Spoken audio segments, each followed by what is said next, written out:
Hi everyone, welcome to Fisk financial studies classes. आज हम discuss कर रहे हैं CFA लेवल 3 की रीडिंग नंबर 26 जो कि है स्पेशलिस्ट स्ट्रेटजीज के बारे में। जैसा कि हम जानते हैं कि हमें हेज फंड स्ट्रेटजीज में 6 स्ट्रेटजीज के अंदर हेज फंड स्ट्रेटजीज को क्लासीफाई किया गया है CFA करिकुलम में। उसके अंदर स्पेशलिस्ट स्ट्रेटजी जो होती है वो एक यूनिक प्रकार की स्ट्रेटजी होती है जिसके अंदर हम नीश एरियाज़ के अंदर इन्वेस्ट करते हैं, जैसे कि वॉलेटिलिटी जैसे फैक्टर्स में इन्वेस्ट करना हो या री इंश्योरेंस स्ट्रेटेजी जिसके अंदर हम इंश्योरेंस प्रोडक्ट्स में इन्वेस्ट करते हैं। तो इसके बारे में चलिए आगे डिस्कस करते हैं। स्ट्रेटेजी जैसा नाम से ही समझ में आ रहा है कि ये काफ़ी स्पेशल स्ट्रेटेजी होने वाली है और ये यकीन मानिए काफ़ी स्पेशलिस्ट स्ट्रेटेजी होती है, काफ़ी इंटरेस्टिंग स्ट्रेटेजी होती है क्योंकि इसके अंदर हम काफ़ी निश एरियाज़ के अंदर हेज करते हैं, काफ़ी निश एरियाज़ के अंदर इन्वेस्टिंग करते हैं। जैसे कि वॉलेटिलिटी के अंदर पोजीशंस लेना जो कि एक फैक्टर है, it is not a instrument और एन एसेट क्लास। वॉलेटिलिटी एक फैक्टर है तो हम एक पर्टिकुलर फैक्टर के अंदर पोजीशन ले रहे हैं, वो एक स्पेशलिस्ट स्ट्रेटेजी हो गई। एक री इंश्योरेंस करके एक स्पेशलिस्ट स्ट्रेटेजी होती है, तो री इंश्योरेंस के अंदर भी हम आगे पढ़ेंगे क्या होता है, बट आप नाम से ही समझ में आए कि इंश्योरेंस के अंदर पोजीशन लेना तो काफ़ी नीश एरिया हो गया, काफ़ी इंटरेस्टिंग सा। तो आगे चल के हम पता करेंगे कि ये स्पेशलिस्ट स्ट्रेटेजी के बारे में डिटेल्स में। तो पहली टाइप की स्पेशलिस्ट स्ट्रेटेजी जो हमें CFA करिकुलम में पढ़ाई गई है वो है वॉलेटिलिटी ट्रेडिंग। वॉलेटिलिटी ट्रेडिंग जैसे कि आप नाम से ही समझ रहे हैं, इसमें हम वॉलेटिलिटी की पोजीशन लेते हैं। वॉलेटिलिटी के पोजीशन का मतलब कि हम इसके अंदर अंडर वैल्यूड वॉलेटिलिटी इंस्ट्रूमेंट्स को या वॉलेटिलिटी को लॉन्ग करेंगे और ओवर वैल्यूड को शॉर्ट करेंगे। एक एग्जांपल है टोक्यो एक्सचेंज और न्यूयॉर्क एक्सचेंज का कि हिस्टोरिकली टोक्यो एक्सचेंज की वॉलेटिलिटी काफ़ी हाई रही है और न्यूयॉर्क एक्सचेंज की वॉलेटिलिटी काफ़ी लो रही है। इसकी वजह से क्या होता है, जब हम इम्प्लाइड वॉलेटिलिटी कैलकुलेट कर रहे हैं तो हिस्टोरिकली हमने काफ़ी गलत कैलकुलेशन कर ली है टोक्यो एक्सचेंज की। हमने उसको एक तरह से लो वॉलेटिलिटी इम्प्लाई की जबकि वो एक्चुअली में हायर होती है, तो उसकी वजह से उसकी इम्प्लाइड वॉलेटिलिटी हमें चीपर मिलती है। क्योंकि देखिए वॉलेटिलिटी ऑप्शंस प्राइस के अंदर ऐड होती है, जितनी ज़्यादा वॉलेटिलिटी उतनी ज़्यादा प्राइस। अगर हम कम प्रेडिक्ट कर रहे हैं तो हमें सस्ते में वो मिल जाएगी। सिमिलरली न्यूयॉर्क एक्सचेंज की लो वॉलेटिलिटी होती है, हम उसे हाई प्रेडिक्ट कर लेते हैं, हाई इम्प्लाइड कर लेते हैं, इसलिए वो कॉस्टली हो जाती है। तो यहाँ हमें लॉन्ग करना चाहिए या शॉर्ट करना चाहिए, सिंपल सी बात है। अगली चीज जो एक और एडवांटेज होता है वॉलेटिलिटी ट्रेडिंग का वो ये होता है कि इसका कोरिलेशन स्टॉक्स के साथ नेगेटिव होता है, negative correlation in stock and volatility. तो इन दोनों में जो नेगेटिव कोरिलेशन है उसकी वजह से काफ़ी अच्छा हेजिंग ऑप्शन हो जाता है हमारे पास स्टॉक मार्केट के, हमारे स्टॉक्स के पोर्टफोलियो का। तो एक बेटर डाइवर्सिफिकेशन के लिए भी हम वॉलेटिलिटी ट्रेडिंग अपने पोर्टफोलियो में यूज़ करते हैं। एक इंडेक्स जो है विक्स इंडेक्स, बेसिकली ये आजकल बहुत ट्रेंड में आ रहा है वॉलेटिलिटी ट्रेडिंग, जिसकी वजह से विक्स इंडेक्स बनाया गया है जिसके अंदर हम वॉलेटिलिटी के फ्यूचर्स पे बेट करते हैं। तो एक डायरेक्ट हमें एक इंस्ट्रूमेंट मिल गया, एक डेरिवेटिव प्रोडक्ट मिल गया जो सिर्फ और सिर्फ वॉलेटिलिटी पे ट्रेड करता है। तो अब हम जानेंगे स्पेशलिस्ट स्ट्रेटेजी की वॉलेटिलिटी ट्रेडिंग के स्ट्रेटेजी इंप्लीमेंटेशन के बारे में।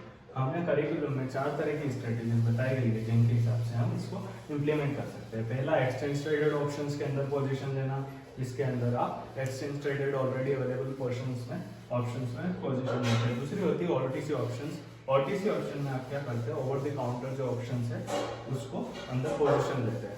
तीसरी होती है विक्स फ्यूचर्स। विक्स फ्यूचर्स के अंदर आप क्या करते हैं, आप बाय और सेल करते हैं वॉलेटिलिटी इंडेक्स के जो फ्यूचर्स है उसको। तो यहाँ पे आप अगर बाय करेंगे तो आप वॉलेटिलिटी बाय करें, सेल करना वॉलेटिलिटी को, मतलब कि आपको एक प्रीमियम मिलेगा। It is just like an insurance premium which an insurance company get to take the risk of life of the customer. तो ये चीज होती है। और लास्ट होता है स्वैप। तो स्वैप के अंदर वॉलेटिलिटी अवेयरनेस स्वैप की पोजीशन लेना।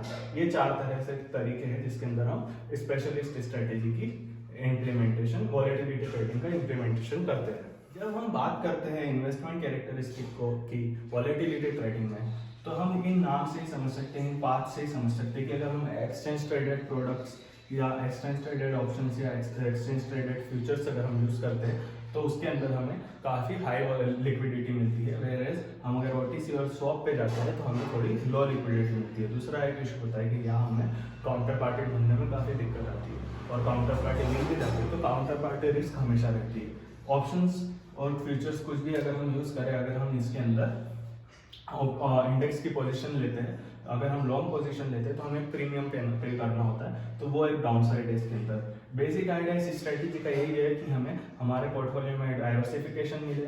तो जैसा कि हम जानते हैं, हमने पहले भी पढ़ा है कि यह इक्विटी से नेगेटिव कोरिलेट करती है, इसलिए इसके अंदर हमें ह्यूज डाइवर्सिफिकेशन मिलता है हमारे पोर्टफोलियो में इस स्ट्रेटेजी को इंक्लूड करते हैं। दूसरी स्पेशलिस्ट स्ट्रेटेजी होती है, उनको दो पार्ट में डिवाइड किया गया है, री इंश्योरेंस और लाइफ सेटलमेंट्स। बेसिकली ये दोनों स्ट्रेटेजी इंश्योरेंस से रिलेटेड ही है।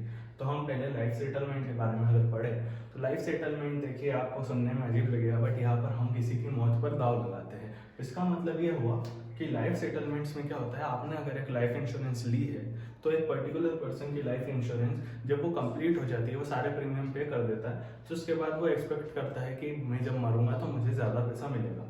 कई लोग ये सोचते हैं कि अब मुझे नहीं लग रहा कि मेरी इंश्योरेंस पॉलिसी पूरी तरह कि एंड होने तक मुझे कुछ फ़ायदा होने वाला है इसका, उसको इतनी ज़रूरत नहीं होती, तो उसके पास एक ही ऑप्शन होता है कि वो अपने लाइफ इंश्योरेंस को सरेंडर कर दे और जो भी उसे पैसा बचा हुआ मिल रहा है वो उसे ले ले इंश्योरेंस कंपनी से। वहाँ पर आते हैं ये हेज फंड्स जो लाइफ सेटलमेंट्स में डील करते हैं। ये बेसिकली क्या करते हैं कि ये जाते हैं उस पर्सन के पास और उससे कहते हैं कि हम आपकी पॉलिसी खरीद लेते हैं, जितना आपको सरेंडर करने पे लाइफ इंश्योरेंस पैसा देगी उससे ज़्यादा हम आपको पे कर रहे हैं। वो पर्सन खुशी खुशी उसे पैसे दे देता है। अब यहाँ पर हेज फंड्स क्या करते हैं, बेसिकली वो एक मॉर्टेलिटी रेट और इस तरह से किसी की डेथ को वैल्यू करते हैं, किसी की अप्रेस करते हैं कि ये कितना ज़्यादा जिएगा, इस तरह का वो एक आकलन लगाते हैं कि अगर उनको लगता है कि ये बंदा जल्दी मरने वाला है और उस बंदे को पता नहीं है कि वो जल्दी मरने वाला है, तो वो जाकर उसका एडवांटेज लेंगे। अब उन्होंने क्या कर दिया, इससे पॉलिसी खरीद ली, तो हेज फंड्स को मिल जाता है ये पूरा जो प्रीमियम उस बंदे की डेथ पे मिलने वाला है, वो फैमिली को न जाके हेज फंड्स को जाता है। तो यहाँ वो ये खेल खेलते हैं, यहाँ पर वो एक स्ट्रेटेजी है। देखिए उन्होंने उसको पैसा दे दिया और ज़्यादा ही दिया जितना इंश्योरेंस कंपनी से दे रही थी, तो वो इस बात से खुश है और ये इस बात से खुश है कि उन्हें इसका प्रीमियम मिलने लगेगा। नाउ ऐसा तो है नहीं कि हर बार उनको प्रॉफिट होता है, तो वो बेसिकली यही देखते हैं कि एक रिस्क डिस्ट्रीब्यूशन करते हैं। 100 लोगों पे जाएंगे, सबके पॉलिसीज खरीद लेंगे, उनमें से अगर 10% 20% जो भी उनका एक रिस्क डिस्ट्रीब्यूशन के हिसाब से लेवल है, उस हिसाब से अगर उन्हें लगता है कि हाँ अब हमें प्रॉफिट होने वाला है, तो वो उस हिसाब से रिस्क डिस्ट्रीब्यूट करके सारी पॉलिसीज खरीद लेते हैं, जिनमें से कुछ को उसे प्रीमियम मिल जाता है और अगर वो जितना प्रीमियम हो उस हिसाब से इन्वेस्टर का बेनिफिट होता है। तो ये बात रही लाइफ सेटलमेंट की। दूसरी होती है री इंश्योरेंस। री इंश्योरेंस बेसिकली एक टाइप होता है कैटेस्ट्रॉफिक री इंश्योरेंस। इसका मतलब होता है कि किसी भी कैटेस्ट्रॉफिक केस में, जैसे कि बाढ़ आ गई, भूकंप आ गया, इस तरह के केस के अंदर जो इंश्योरेंस कंपनी उनको हेज फंड जाके री इंश्योर करते हैं। दैट मीन्स उनसे कुछ प्रीमियम लेते हैं और कहते हैं कि आप इस री इंश्योरेंस की, आपने जो इंश्योरेंस की है उसका पैसा आप नहीं दोगे, हम देंगे। हम इस केस में अगर भूकंप आया, बाढ़ आई, कुछ भी आया जो कैटेस्ट्रॉफ होगा, तो उसके अंदर हम पैसा देंगे आपके कस्टमर्स को। तो वो बेसिकली ऐसा इसलिए करते हैं क्योंकि वो एक इस चीज को ग्लोबली हेज करते हैं। ये चीज बहुत इंपॉर्टेंट है। बेसिकली हेज फंड क्या करते हैं, India, US, China, Japan, Australia, Europe, सारी कंट्रीज, सारे कॉन्टिनेंट्स के अंदर जहाँ जहाँ वो पॉसिबल है वो जाके री इंश्योरेंस करते हैं। सो उससे क्या होता है, देखिए एक इंश्योरेंस कंपनी है इंडिया की, वहां पे भूकंप आया पूरे इंडिया में तो उसको बहुत ज्यादा नुकसान होगा, लेकिन हेज फंड क्या कर रहा है कि भूकंप का पूरी दुनिया में इंश्योर कर रहा है। तो इंडिया में भूकंप आया तो वो वहां पैसा दे देगा, पर बाकी पूरी दुनिया में जो फायदा हुआ है वो उसको कवर अप कर देगा। तो वो चीज यूज करती है इस तरह की हेज फंड स्ट्रेटेजीज कि वो बेसिकली रिस्क डिस्ट्रीब्यूट कर रही है दोनों ही, एक बड़े री इंश्योरेंस और लाइफ सेटलमेंट, दोनों ही तरह की इंश्योरेंस हेज स्ट्रेटेजी।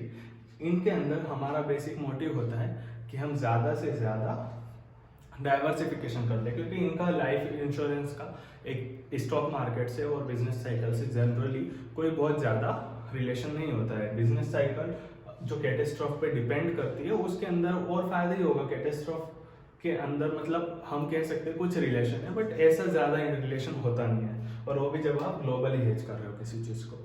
तो ये एक पॉइंट है, इसकी वजह से हम इसको लेते हैं। इसकी स्ट्रेटेजी का इम्प्लीमेंटेशन कैसे होगा, बेसिकली आपको सही से असेस करना है किसी भी पर्सन की डेथ को लाइफ सेटलमेंट्स के लिए, और the risk of having a global catastrophe कितना ज़्यादा है। जैसे कि कोविड-19, अगर कोई कोविड-19 जैसी बीमारी पूरे ग्लोबली जहाँ भी इन्होंने एक हेज फंड ने इंश्योर किया उन सब में इंक्लूड होती, तो वो एक तरह से बैंकरप्ट हो जाता, क्योंकि उसे पूरी ग्लोबली हर पर्सन को कोविड-19 जैसा रिलीफ देना होता।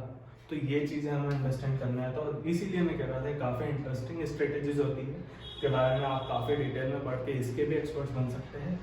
तो आज के लिए हमारे साथ फ्रेंड्स इस सेशन में इतना ही। प्लीज़ इस वीडियो को लाइक, सब्सक्राइब और शेयर करें और हमें बताएं हम इसको किस तरह से इम्प्रूव कर सकते हैं। Thanks a lot.